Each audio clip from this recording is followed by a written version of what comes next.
For the lower notes, we need to introduce the right hand. Oh, how exciting!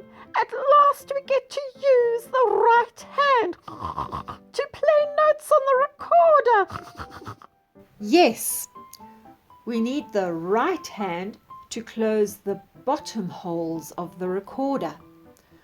For E, we have to close another 2 holes because remember we are going to skip F for now.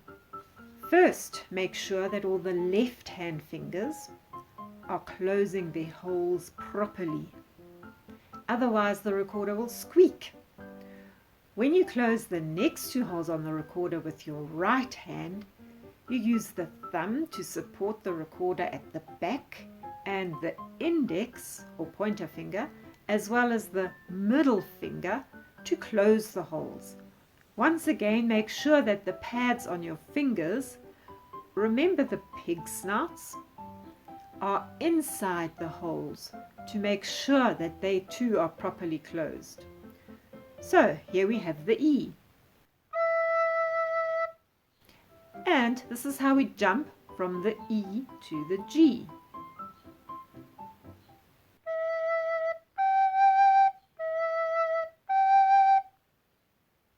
Now I am going to play a word with our new note E. Can you see which word I am spelling on the recorder?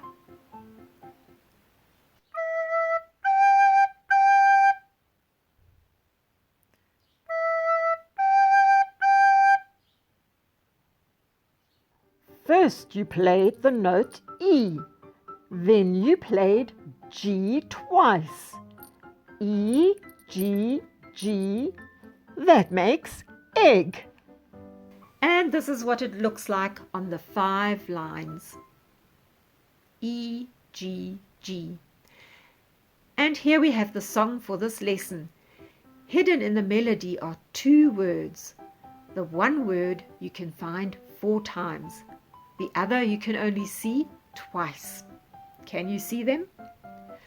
You will also notice that the higher notes are turned around so that they look like a head on top of a stick. I have written the letter names underneath the notes so that you know where to find them on the recorder. This is what it sounds like.